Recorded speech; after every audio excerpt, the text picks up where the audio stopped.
Morning student, आज हम शुरू करेंगे कर्वीलिनियर कोऑर्डिनेट। और कर्वीलिनियर कोऑर्डिनेट जो हमारा टॉपिक है वो शायद आपने फर्स्ट टाइम ही कर रहे हो। तो ये है हमारे पास चैप्टर नंबर 4। चैप्टर 4, ठीक है। और चैप्टर का नाम है हमारे पास कर्वीलिनियर कोऑर्डिनेट। कोऑर्डिनेट तो आपने ऑलरेडी पढ़ रखा है, तो ये है कर्वीलिनियर कोऑर्डिनेट। तो कर्वीलिनियर कोऑर्डिनेट होता क्या है हमारे पास, जैसे आपने ये पढ़ा हुआ है X axis, Y axis, Z axis, ठीक है। तो ये एक्स वाई और यहाँ हम दे देते हैं यहाँ पर जेड एक्सिस, ठीक है। तो इसको अगर हम इस तरह से कर लें, तो यहाँ से इसको हटा देते हैं, सॉरी इसको हटा ही देते हैं, पूरा दोबारा से ड्रॉ करेंगे इसको, ठीक है। तो ये है, अगर आपके पास कर्वीलिनियर कोऑर्डिनेट के लिए आप इस तरह से ड्रॉ कर लें X axis, Y axis and Z axis. ये एक्स लिया हमने, ये वाई लिया और ये जेड लिया हमने, ठीक है। और यहाँ एक पॉइंट पी लिया हमने, तो कर्वीलिनियर। तो हमें क्या करना पड़ेगा, X axis, Y axis, Z axis क्या हो गया, एक स्पेस हो गया, नॉट ए प्लेन। तो यहाँ कर्व ले रहे हैं हम, ये कर्व ये ले ली हमने, एक कर्व ये ले ली हमने और एक कर्व हमने ये ले ली। ये पैरेलल लेनी है हमें इन तीनों कर्व को। तो ये जो पॉइंट हमारे पास पी पॉइंट है, ये पी पॉइंट है, इसके कोऑर्डिनेट हमारे पास ले लिया हमने एक्स वाई जेड, ठीक है। इस कर्व को माना यू, इसको मान लिया वी और इसको मान लिया डब्ल्यू। ये अलोंग, ये जो कर्व है ये अलोंग एक्स एक्सिस है, ये जो कर्व है अलोंग जेड एक्सिस है, ये जो कर्व है हमारे पास अलोंग वाई एक्सिस है। तो हमने क्या ले ली, तीन कर्व ले ली, ठीक है। तो इसको हमने नाम दे दिया यू वी डब्ल्यू, नाम दे दिया यहाँ पर। तो आप कैसे भी नाम दे सकते हैं, आप बुक के अकॉर्डिंग इस तरह से भी नाम दे सकते हैं, जैसे एक्स एक्सिस के अलोंग, वाई एक्सिस के अलोंग और जेड एक्सिस के अलोंग जो हमने कर्व ली है। तो पहली कर्व हमने वी कर्व ले ली, ये वाली कर्व है, ये है हमारे पास वी कर्व, ठीक है। और ये जो कर्व है इसको हमने नाम दे दिया यू कर्व। और ये है हमारे पास थर्ड कर्व है, ये है W curve,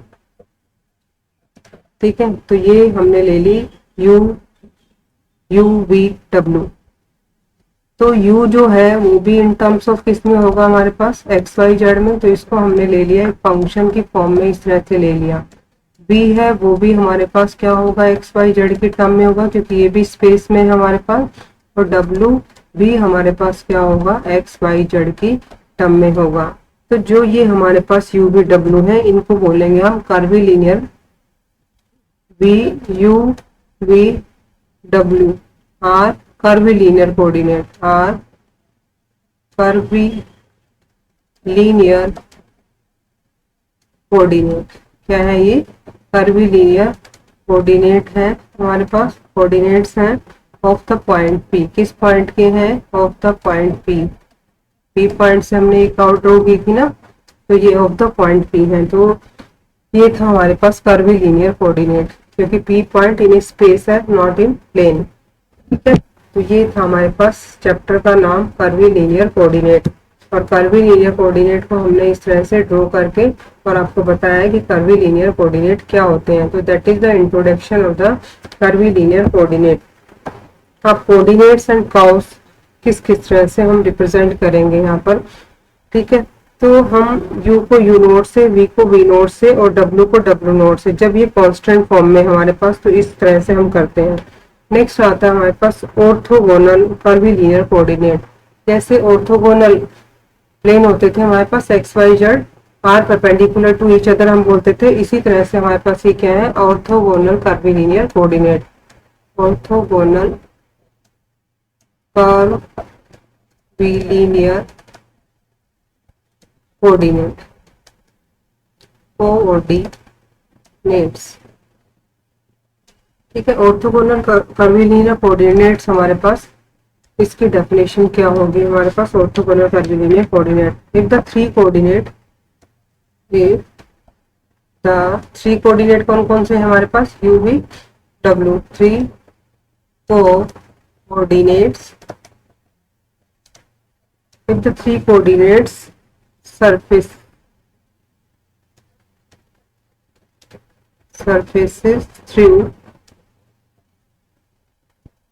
three coordinate surfaces through every point are through every point, कोई भी पॉइंट लो आप, किसी भी सरफेस में लो, every point through every point are mutually orthogonal या म्यूचुअली परपेंडिकुलर, एक ही बात है। तो mutually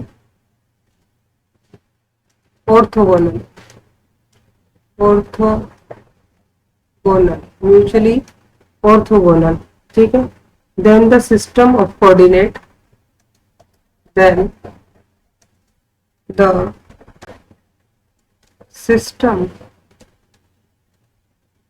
then the system of coordinate, then the system of coordinates is said to be orthogonal, is said to be orthogonal, said to be orthogonal. क्या कहेंगे हम इसको? ऑर्थोगोनल कहेंगे। तो ये था हमारे पास orthogonal curvilinear coordinate.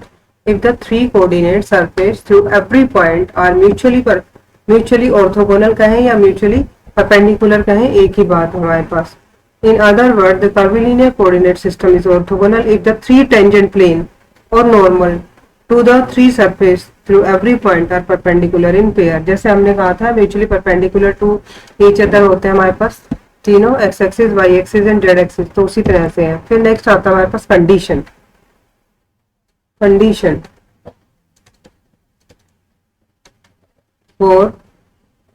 For orthogonality, orthogonality. आपको सिर्फ कंडीशन इसकी याद रखनी है। तो कंडीशन हमारे पास क्या होंगी? हमारे पास तीन सरफेसेस थे, तीन कर्व थी, क्या क्या थी हमारे पास? यू वी डब्ल्यू, ठीक है। यू वी डब्ल्यू किस टर्म में थे हमारे पास? एक्स वाई जेड के टर्म में। तो एक्स वाई जेड किसके टर्म में होंगे? यू वी डब्ल्यू के में। तो हम जनरली आर क्या लेते हैं? एक्स आई प्लस वाई जे प्लस जेड के। लेकिन कर्व क्या है हमारे पास? यू वी डब्ल्यू किसके फॉर्म में है? एक्स वाई जेड की फॉर्म में। तो एक्स इज इक्वल टू क्या ले लें हम? एक्स इज इक्वल टू क्या ले लें? क्योंकि हमने यू वी डब्ल्यू को तो लिया था, यू को हमने लिया था पाई 1 जब हमने इंट्रोडक्शन बताया था आपको। वी हमने लिया था यहाँ पर, v is pi 2 x Y z, और डब्ल्यू हमने लिया था पाई 3 एक्स वाई जेड। तो इसी तरह से एक्स वाई जेड को हम जाई से कर लेते हैं और ये किस फॉर्म में हो जाएंगे? यू वी डब्ल्यू की फॉर्म में हो जाएंगे। ये तो एक्स हो गया, फिर y लिखेंगे, इसको जाई 2 से कर देते हैं यू वी डब्ल्यू, और नेक्स्ट हमारे पास होगा z, और ये हो गया जाई 3, और यहाँ in terms of you V W, ठीक है। तो यहाँ एक्स वाई जेड की वैल्यू हम रख देंगे। तो ये एक फंक्शन बन जाएगा हमारे पास, वेक्टर फंक्शन किसके टर्म में बनेगा? यू वी डब्ल्यू की फॉर्म में बन जाएगा। लेकिन हमें तो क्या निकालना है इसमें? Tangent coordinate, condition of orthogonality. तो उसके लिए हमें क्या चाहिए? टेंजेंट चाहिए, ठीक है। तो टेंजेंट के लिए क्या करोगे आप? यहाँ पर D R upon D U, D R upon D V और D R upon D W निकालेंगे हम। तो अगर आर फंक्शन आपके पास ये दे रखा है, आर ये दे रखा है आपके पास, तो अगर ये कांस्टेंट लें, अगर हम कोऑर्डिनेट कर्व थ्रू वी की बात करें और यू कर्व जो है अलोंग द यू कर्व करें, तो क्या होगा? यू सिर्फ चेंज हो रहा है और यू वी और डब्ल्यू हमारे पास कांस्टेंट है। तो इसको हम लिखेंगे कोऑर्डिनेट, ये प्रूव करना नहीं है, सिर्फ समझाने के लिए बता रहे हैं। कोऑर्डिनेट कर्व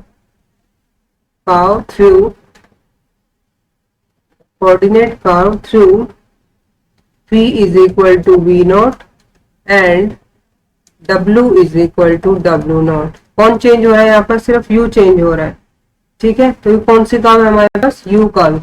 u कर्व पर क्या होगा आपके पास? v और w तो कांस्टेंट हो गए और u सिर्फ चेंज होगा आपके पास, और u चेंज होगा तो ये क्या बन जाएगा आपके पास? r क्या बन जाएगा? r is equal to f u v nought w nought, ठीक है। तो ये दोनों कांस्टेंट हो गए। तो यहाँ से आप क्या कर सकते हो? Curl r with respect to u निकाल सकते हैं यहाँ पर।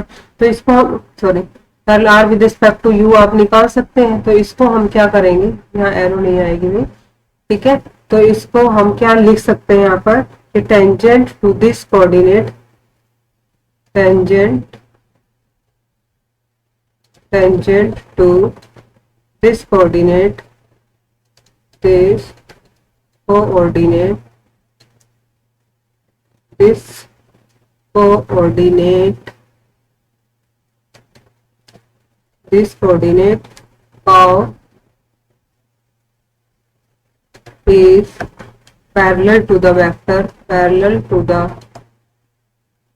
vector, कौन सा चेंज हो रहा है, u, तो क्या हो जाएगा प्यार dr/du। सिमिलरली आप लिख सकते हो कि जब आपके पास v चेंज हो रहा है, u और w कांस्टेंट है, और नेक्स्ट में आपके पास क्या होगा,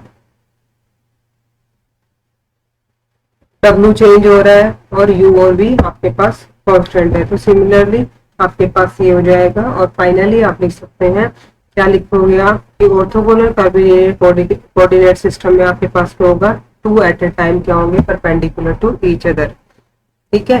तो आप परपेंडिकुलर की कंडीशन आपके पास ये होगी, curl R with respect to U dot curl R with respect to V is equal to 0 हो जाएगा। एट प्रेजेंट हमारे पास दो mutually perpendicular to each other होंगे। तो आप इस तरह से इनको लिख सकते हो कि डॉट प्रोडक्ट क्या हो जाएगी आपके पास 0, और ये हो गया curl R with respect to W और curl R with respect to U is equal to क्या हो गया आपके पास 0। तो that is the condition of orthogonality. सिर्फ आपको कंडीशन रखनी है, इसको प्रूव करना नहीं पूछा जाता, तो सिर्फ ये कंडीशन है आपके पास, condition of the orthogonality. Next है हमारे पास unit vector in orthogonal, unit vectors in orthogonal, in orthogonal curvilinear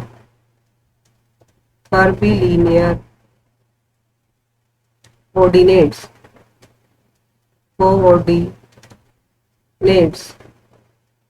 इसका मतलब क्या हो गया, unit vector in orthogonal curvilinear coordinate का मतलब क्या हो गया, जैसे हमारे पास क्या था, आई जे के क्या थे, यूनिट वेक्टर थे along x axis, Y axis और जेड एक्सिस, ठीक है। इसी तरह से हमारे पास क्या होंगे, यूनिट वेक्टर होंगे किसके अलोंग, कर्व यू वी और डब्ल्यू। तो ये कर्व क्या हमारे पास टेंजेंट को रिप्रेजेंट करते हैं, क्योंकि ऑर्थोगोनल की बात कर रहे हैं यहाँ पर हम। तो आपके पास क्या होगा यहाँ पर, ये देख लीजिएगा कैसे हम करेंगे इसको। तो सबसे पहले हम मान लेते हैं लेट E1 कैप लगा दिया तो यूनिट वेक्टर हो गया, E2 और ये क्या है आपके पास E3, तीनों क्या है B3 यूनिट वेक्टर क्या है, ये तीनों हमारे पास यूनिट वेक्टर हैं। Vectors tangents to curve curve कौन सी हमारे पास, to tangent to you curve, दूसरा क्या होगा आपके पास वी कर्व, और तीसरा आपके पास क्या होगा एंड डब्ल्यू कर्व रिस्पेक्टिवली का मतलब क्या है यहाँ पर कि आपके पास यू कर्व के जो टेंजेंट है, unit tangent vector to you curve तो है हमारे पास E1, और unit tangent vector to v curve है हमारे पास E2, और unit tangent vector along the curve W है आपके पास E3 रिस्पेक्टिवली। तो ये आपके पास क्या है, तीन यूनिट वेक्टर है अलोंग दीज थ्री कर्व। अगर हम ये मान लेते हैं कि इफ R आपके पास एक कोई वेक्टर है, R is the position vector, PV भी लिख सकते हैं इसको, पोजीशन वेक्टर, किसका पोजीशन वेक्टर मान लेते हैं, ऑफ पॉइंट P का। और पॉइंट P क्या लिया था हमने, x y z। ये यहाँ मैंने बताया था आपको शुरू में, ये x एक्सिस, ये आपके पास z एक्सिस थी, और ये हमने y एक्सिस ली थी, और यहाँ पॉइंट P लिया था, P के कोऑर्डिनेट, और यहाँ से हमने तीन कर्व ड्रॉ की थी यहाँ पर, ठीक है। इस तरह से थी हमारे पास u V और ये थी आपके पास W और ये P पॉइंट था, इसके कोऑर्डिनेट हमने लिए थे यहाँ पर XYZ। तो ये R ले लिया हमने, इसका पोजीशन वेक्टर पॉइंट P का क्या ले लिया, R ले लिया। तो हमारे पास क्या होगा, इसका टेंजेंट क्या हो जाएगा अलोंग U कर्व। तो देन dr अपॉन du, ऊपर कर चुके ना ऑर्थोगोनैलिटी में, dr upon du means curl होगा, क्योंकि ये आपके पास पार्शियल ऑर्डर डेरिवेटिव की बात कर रहे हैं यहाँ पर। तो ये आपके पास क्या हो जाएगा, curl r with respect to u is the direction of tangent, is the direction of tangent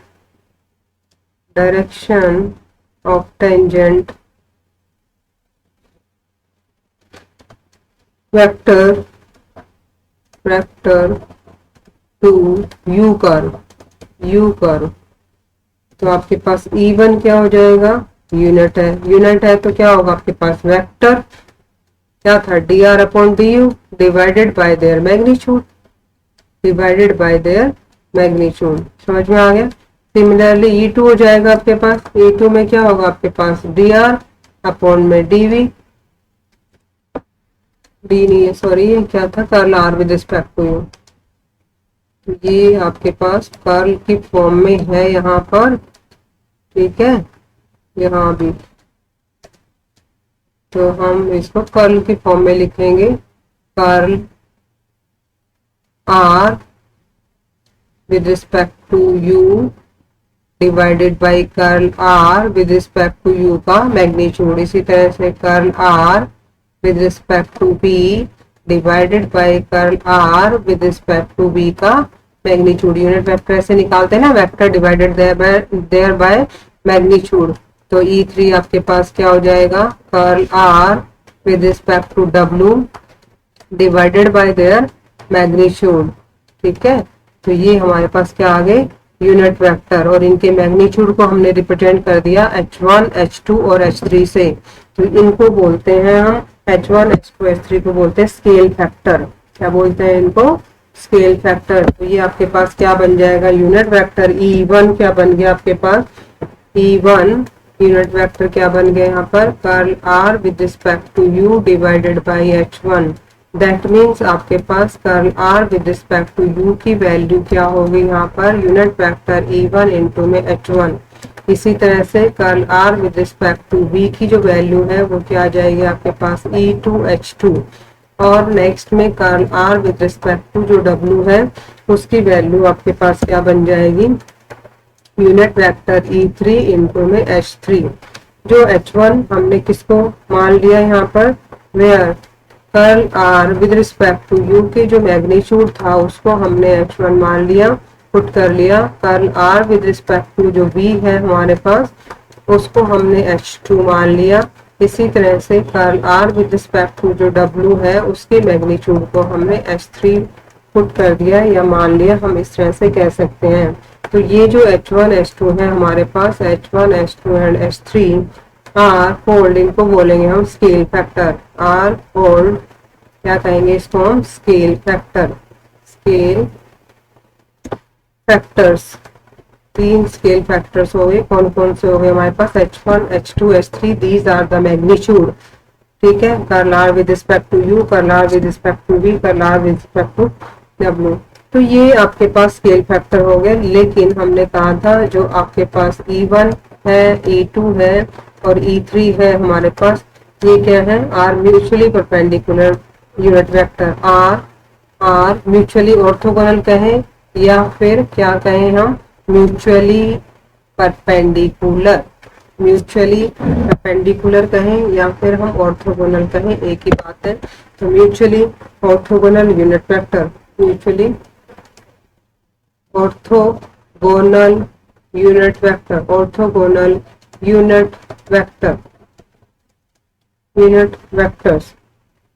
therefore अगर ये म्यूचुअली ऑर्थोगोनल है आपके पास तो आप क्या कहेंगे, यहाँ पर क्या कहेंगे, म्यूचुअली ऑर्थोगोनल है तो आप कहेंगे कि E1 डॉट E2 जो है हमारे पास, E2 डॉट E3 जो है आपके पास, और E3 डॉट E1 है, डॉट प्रोडक्ट अगर ये ऑर्थोगोनल है तो क्या हो जाएगी, 0। और सेम यूनिट वेक्टर की डॉट प्रोडक्ट आपके पास क्या होगी 1। तो E1 dot E1, E2 dot E2 और E3 डॉट E3 आपके पास क्या बन जाएगा 1। वैसे भी आपको पता है कि सेम वेक्टर है, सपोज करो कि हमने ये लिया और दोनों ही यूनिट वेक्टर है, पीछे हम कर चुके हैं magnitude of the first vector magnitude of the second vector into में cos 0 डिग्री हो गया, सेम वेक्टर है तो 0 डिग्री आएगा यहाँ पर, और ये यूनिट वेक्टर है तो 1 1 हो जाएगा, cos 0 1 होता है तो वैल्यू क्या आ जाएगी आपके पास 1। ये हमने आई डॉट आई इस तरह से किया था ना 1, इसी तरह से जे डॉट जे के डॉट के, तो वही हो गया आपके पास, क्योंकि ये भी यूनिट वेक्टर है। वो अलोंग द हमारे पास क्या था x axis Y axis Z axis, और ये अलोंग द कर्व है हमारे पास यू वी डब्ल्यू। लेकिन अभी हमने टेंजेंट का किया था हमने कि टेंजेंट टू द कर्व, अब हम करेंगे नॉर्मल टू द कर्व। तो नॉर्मल टू द सरफेस जो है आपके पास उनके यूनिट वेक्टर को हम ले लेते हैं E1 E2 E3 जैसे हमने इसके लिए थे, तो हम नॉर्मल टू द सरफेस के लिए पढ़ेंगे। तो हम मान लेते हैं कि let capital E1 capital E2 capital E3 E3 B3 unit vector B3 unit vectors normal to the surfaces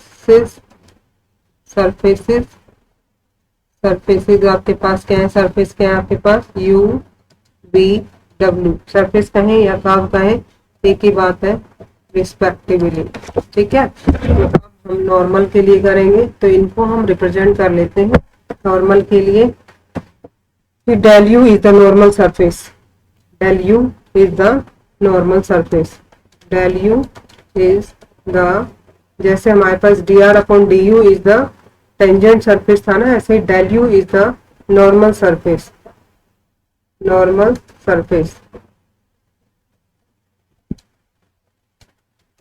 U is equal to U naught at P। तो unit vector in this direction क्या हो जाएगा आपके पास, unit vector in this direction, तो unit vector in this direction, in this direction आपके पास क्या हो जाएगा vector divided by their magnitude, और इसको किससे रिप्रेजेंट किया था हमने कैपिटल E1 से, ठीक है। तो इसको हमने रिप्रेजेंट किया कैपिटल E1। दूसरा क्या हो जाएगा आपके पास E2, कैपिटल E2 क्या हो जाएगा आपके पास del V divided by their magnitude. इसी तरह से E3 आपके पास क्या हो जाएगा del W divided bye del W का मैग्नीट्यूड, ठीक है। तो दे ये क्या आ गए, दे भी हमारे पास क्या है unit vector tangent to the coordinate और normal to the coordinate surface. तो ये थे हमारे पास यूनिट वेक्टर, ठीक है। तो ये यूनिट वेक्टर है हमारे पास कर्वीलिनियर कोऑर्डिनेट के E1 E2 E3 और capital E1 capital E2 capital E3, they are mutually perpendicular and become the identical, the coordinate surface intersect at right angle and the three coordinate are mutually orthogonal. In this case, U V W are called the orthogonal curvilinear coordinate. इनके case में जो हमारे पास unit vector है along the normal और E1 E2 जो small E1 E2 थे हमारे पास along the tangent, ये क्या है orthogonal curvilinear coordinate। तो आपको यहाँ तक इसमें पढ़ना है क्योंकि फर्स्ट टॉपिक है, फर्स्ट लेक्चर है इस टॉपिक का, तो इसको पेज नंबर 4.4 तक आपको रीड करना है। जहाँ तक से नहीं समझ में आए वो नेक्स्ट में आपको डिस्कस करना है, व्हाट्सएप पर पूछ सकते हैं, पर्सनल नंबर पर पूछ सकते हैं, व्हाट्सएप ग्रुप जो आपने बना रखा है उसमें पूछ सकते हैं, ठीक है। तो आई थिंक सो आज का ये टॉपिक हमारे पास curvilinear coordinate related to the coordinate ही था, थोड़ा सा चेंज है इसमें, तो आपको इस तरह से इसको करना है। Thank you very much.